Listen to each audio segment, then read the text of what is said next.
Et bonjour à tous et bienvenue pour ce RPGED All Stars. Aujourd'hui, je reçois Melville et on va parler mémoire. Bonjour. Et donc, la mémoire dans le jeu de rôle, ça touche quand même à pas mal de choses. D'un côté, c'est un thème qui est relativement récurrent et même en tant que joueur ou que meneur, on a besoin de se rappeler pas mal de choses, de prendre des notes. Ça reste quand même un sujet assez central, je trouve, sur notre hobby.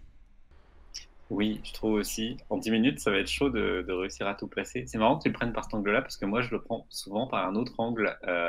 J'ai une idée un peu théorique qui me traîne depuis longtemps, c'est que à travers nos parties jeux de rôle, on se fabrique des morceaux de vie en plus, et qu'on se fabrique des souvenirs à proprement parler. Euh, N'importe quelle personne qui a publié des jeux et a passé un peu de temps dans une convention a vécu ce moment où des personnes qu'on ne connaît absolument pas viennent nous raconter les parties de leur jeu et les racontent vraiment comme des souvenirs. C'est aussi intense pour ces personnes-là, je crois, que quand tes grands-parents te proposent une session diapo de leur dernier voyage, tu vois. Et je pense qu'en fait, c'est un peu similaire. C'est-à-dire, toi, si tu n'y as pas été, ça te touche forcément un peu moins. Mais pour les personnes, c'est réel et c'est un souvenir de la même façon. Il y a le même désir de partage. Et euh, quand je faisais le podcast Ludologie, on s'est beaucoup intéressé à toutes les formes ludiques. Et ce qui est intéressant, c'est que je n'ai pas l'impression, ou alors de façon très épisodique, que ce phénomène se produise avec d'autres formes ludiques, que ce soit du jeu vidéo ou du jeu de société. Nos parties de jeu de rôle, on s'en souvient. Elles nous marquent dans notre mémoire, on les a vécues.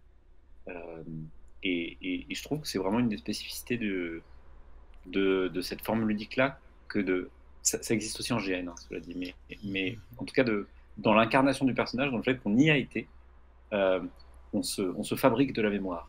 On se fabrique des mémoires d'ailleurs. Après, du coup, par rapport à du jeu vidéo ou du jeu de société, on a quand même cet écart du simple fait. On va suivre des règles scrupuleusement lorsqu'on va faire du jeu vidéo ou du jeu de société, alors qu'on va être beaucoup plus libre et on va avoir envie de partager nos idées du moment. Qu'est-ce qui s'est passé? Quelle a été la différence entre notre partie et toutes les autres qui ont pu être faites sur le même jeu? Ouais, c'est possible, hein. Je t'avoue que je saurais pas dire à quel endroit ça se situe exactement, mais je sens bien que ça, en tout cas, j'ai vraiment l'impression que ça vient pas taper aux mêmes endroits du cerveau, quoi. Et que vraiment il y a de l'impression de souvenir à travers la pratique ludique. Et c'est, à mon avis, une des richesses de ce loisir-là, c'est que ça laisse des souvenirs forts. Étant donné que tu as conçu un nombre relativement impressionnant de jeux, je viens de repenser à Star Marks qui propose d'utiliser les memories. Est-ce que du coup toi aussi tu as pensé à utiliser ou à pratiquer qui utilisait spécifiquement la mémoire comme mécanique? Alors, pas la mémoire des joueuses, mais les souvenirs des personnages. C'est vrai dans, par exemple, toujours compliqué parce qu'après, il faut se souvenir de tous les jeux qu'on a publiés. Mais en l'occurrence, dans Vertical, que j'ai sorti il y a 2 ans, euh, un an et demi, pardon, un an et demi, c'était à la première Cybercon. Dans Vertical, le, la backstory des personnages se dévoile progressivement au fur et à mesure de la partie, s'invente et se dévoile progressivement au fur et à mesure de la partie, quand des joueuses déclenchent des, euh, des souvenirs euh, et du coup vont créer des souvenirs qui leur facilitent les choses sur le moment actuel. C'est l'idée de reproduire cet effet un peu cinématographique du flashback qui vient expliquer pourquoi on réussit ou on échoue, pourquoi il se passe quelque chose dans une ligne narrative présente. En utilisant des flashbacks, bah, du coup, j'ai voulu mettre en place cette proposition-là.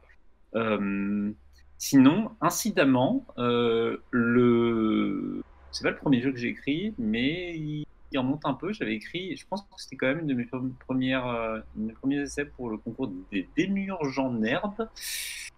Ça doit faire, je sais pas, 9 ans, je pense, un truc comme ça, 9 10 ans. J'ai écrit un jeu qui s'appelait Réminiscence, oui, où pour le coup, des personnages, c'était une espèce de jeu campagne où les personnages avaient disparu puis réapparu en ayant vieilli dans une ligne narrative présente et avaient aussi des flashbacks d'événements historiques passés qui, qui prédataient même à leur naissance, parfois de plusieurs siècles, qui leur revenaient progressivement et donc ils essayaient de comprendre pourquoi, ce qui s'était passé. Je ne rentrerai pas dans le détail du fond des choses, mais en tout cas ça jouait déjà sur cette idée de on se souvient de choses sans savoir si c'est des impressions, des visions, des souvenirs. Du coup, moi, ça me fait penser à un autre sujet qui revient régulièrement dans nombre de scénarios, même si c'est une grosse facilité.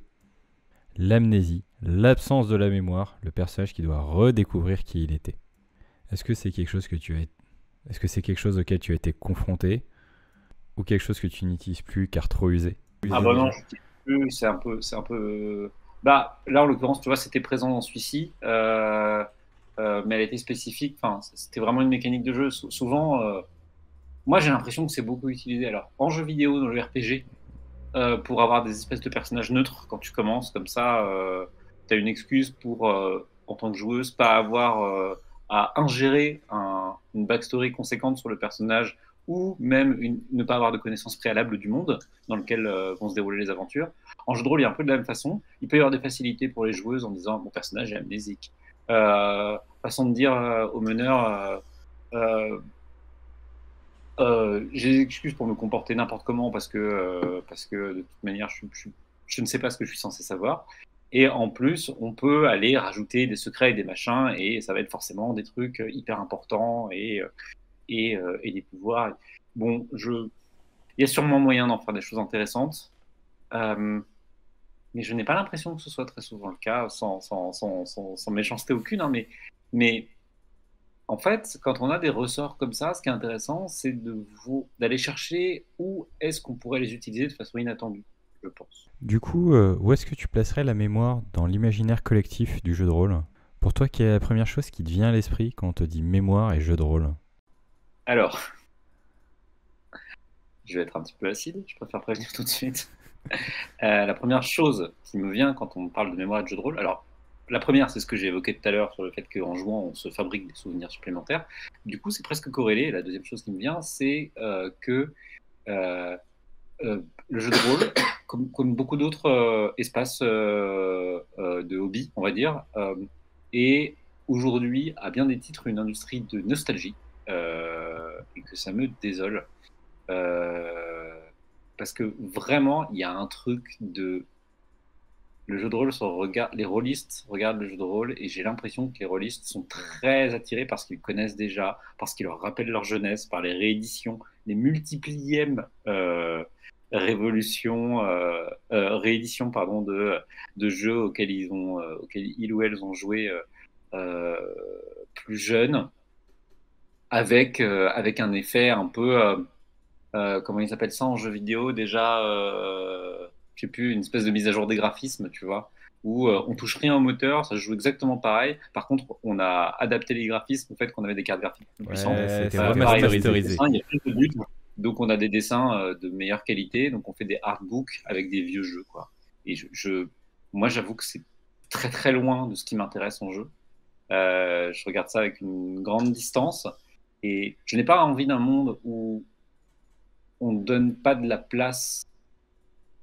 J'aimerais un monde où on donne plus de place à l'exploration, à la nouveauté, comme un monde où la seule radio serait nostalgie me rendrait triste. Tu vois.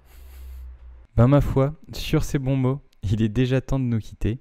Pardon, c'était un peu sec. Je comprends l'attrait, mais vraiment, je pense qu'il prend beaucoup de place aujourd'hui, mais pas que dans le jeu de rôle. Hein, c'est les grandes industries nous vendent des doudous, voilà. Mais on n'est pas des enfants. On est tous un peu des enfants quand même. Un petit peu. On a su garder notre part d'imaginaire. Merci beaucoup à toi d'avoir répondu présent à cet appel. Merci. Et pour vous qui nous regardez, je vous dis à demain. Et bonne continuation pour ton RPG Day.